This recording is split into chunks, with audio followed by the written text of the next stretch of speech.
Hello, I'm Iain Scott. In this section of our interviews, I asked Father Lee about his passion for opera and about his stellar career as a broadcaster from the Metropolitan Opera. As you know, since 1931, for 20 weeks a year, between December and April, the afternoon Saturday performance is broadcast live from the Met on radio to listeners in the United States and Canada and indeed around the world. And from 2006, the 12 times a year, a broadcast is done live in HD to people in cineplexes around the world. Whenever you're doing a live broadcast, whether it's video or just radio, the half-hour intermissions have to be filled with features of some sort to keep a remote audience engaged. The convention on the radio broadcasts used to be that the first intermission would be filled with what was called a musical and dramatic analysis. People like John Culshaw and George Jelinek and Boris Goldovsky were very famous for doing these things, as indeed was Father Lee. When an opera required a second intermission, the second intermission would be filled with a Texaco opera quiz, a Stump the Experts quiz. And if it was a very long opera with a third intermission, then the third intermission would be filled with an interview with a director or a singer or a conductor or something like that. Whenever Father Lee appeared on either as a first intermissions analyst or as a second intermission quiz panelist, he was a star. The Metropolitan Opera received more fan mail about Father Lee than any other person on those broadcasts. Here he is talking about opera, and this segment concludes with his thoughts about Richard Wagner, which I think you might find intriguing. Father Lee. How many operas have you heard? Actually, I'm aiming at 2,000, and I'm nearing the goal because so many operas are now available for listening and for watching on the internet. So I'm up to number 1,975. And how many of those have you actually seen? Well, I've seen more on screen, perhaps, than I've seen in the Opera House. But there again, I was aiming at 500, and I got well over 450 seen, yes. That's counting Die Meistersinger, which I've seen 40 or 50 times, only once, right.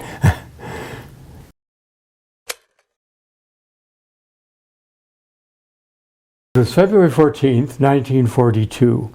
I've wanted a piano because I was crazy about popular music. Every week it seemed Jerome Kern, George Gershwin, Cole Porter, Richard Rodgers, Harold Arlen, Irving Berlin came out with a new song, and the melodies were wonderful, but what really got me were the harmonies, the harmonic changes, especially in Jerome Kern with his Viennese style. In any case, I'd had about a couple of months of piano lessons at the time. My dad had bought a piano from a Polish family who were moving upstairs and couldn't get the big mahogany item up the stairs, and they sold it to my dad for $10. The little sister who was giving me piano lessons for 25 cents a lesson in a class of 3 told me I could get a lot better music if I listened to the radio on Sunday afternoon, the New York Philharmonic, and Saturday afternoon, the Metropolitan Opera. So I turned on the Metropolitan Opera February 14th, 1942, and the opera was Tannhäuser. And it's no exaggeration to say it changed my life. I could relate to the story because it was about a sinner who was forgiven by the Pope. And I was swept away, simply swept away by the music and the harmonic changes in the music, which were like nothing Jerome Kern himself ever thought of. As a matter of fact, Jerome Kern used to have a little bust of Wagner on his piano, and when he was in trouble or when he wrote something he didn't like, he'd turn the bus to the wall and say Wagner doesn't like it. In any case, with the piano in the transaction, my dad got a load of piano rolls with Polish words across the perforations and a stack of sheet music, old sheet music, and I knew in that stack there was an old sheet music called Gems from Tannhäuser. And after the opera was over, I fished out that copy and could sounded under my fingers for the first time the opening chords of the Pilgrim's Chorus in E flat major from Tannhäuser. And I think that was the moment when I had under my fingers the very sounds, the very harmonies that were still in my head from the opera. That's how I got into opera.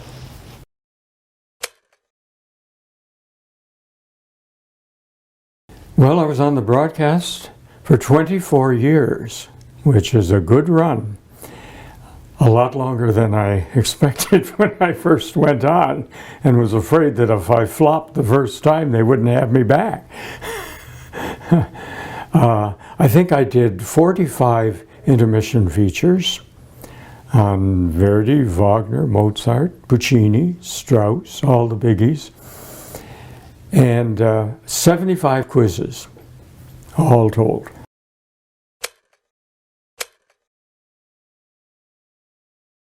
Well, I was living in California at the time. I had a 2-year leave of absence from the University of Toronto to live in a warm climate and get over bronchial pneumonia. And I was writing an article for Opera News on Parsifal. I thought I could put this on tape and give this as an intermission feature on the Metropolitan Opera broadcast. And so I wrote to Richard Mohr, the producer of the Metropolitan Opera intermissions, and asked him if he was interested in an intermission feature. And he said, oh, all the intermission features have been long since given away. How would you like to be on the quiz? And I didn't think I was good enough to be on the quiz, but I thought, well, my chance to go to New York and be on the broadcast, something I'd always wanted, never dreamed would happen to me.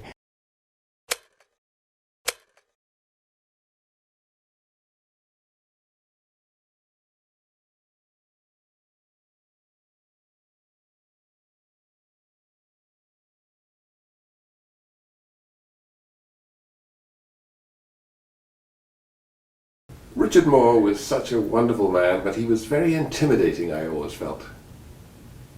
Ian, how can you say that? He was the soul of geniality and kindness, at least to me. He did get intimidating sometimes about our failures on the quiz. One time they asked a quiz question, what is the last name in La Fanciulla del West? What is Minnie's last name? And we were stumped. And when the quiz was over, he scolded us. And he said, when I was did my days on the quiz, if I didn't know the answer, I made something up. I'd say something like, it's a little known fact, but Minnie's last name was Ha Ha.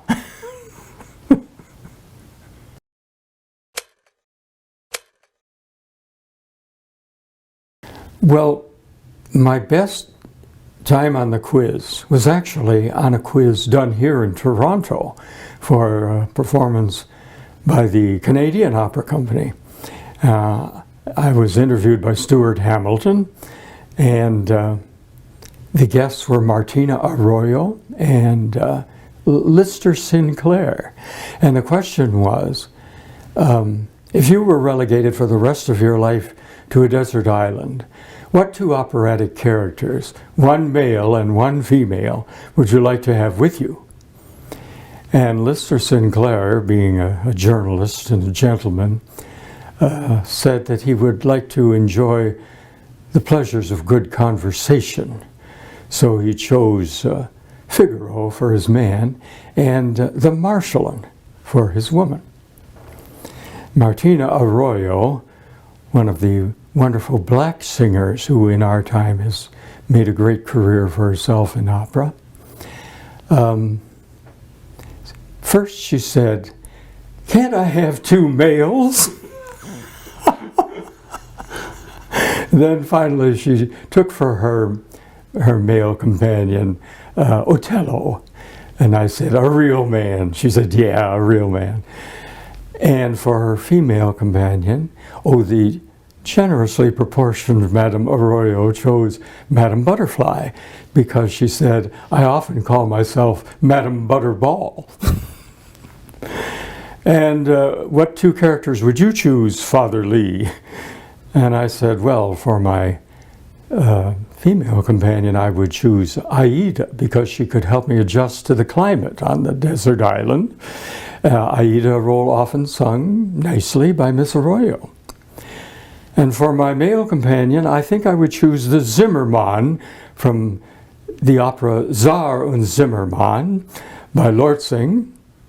He's a carpenter, and he would build me a ship, and I would sail away with my Aida.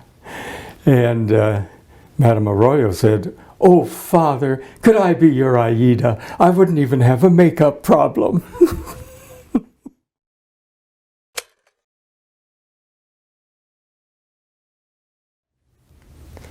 Well, one thing I didn't have to do was to tell the story, because the story was already told by Peter Allen, and the radio listeners had already heard Act One.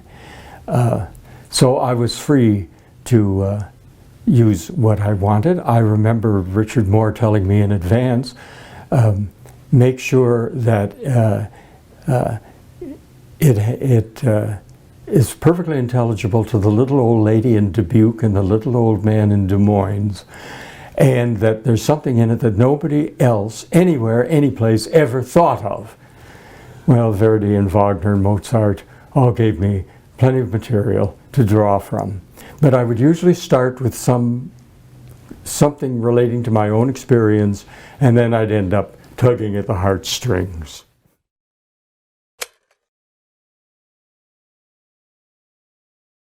Well, about Wagner, I'd like to say that I'm deeply moved by his Tannhäuser and his Lohengrin. But I think his greatness really rests upon the four monumental works that he wrote in his maturity. Tristan is the most influential work of art of the past century and a half. And The Ring, as I've said often enough, is the vastest piece of music ever conceived by the mind of man. And Parsifal, as Debussy, no real friend of Wagner's, is the loveliest monument ever raised to the spirit of music. And well, I love Die Meistersinger because it speaks to me and it sings to me, especially through its hero, Hans Sachs.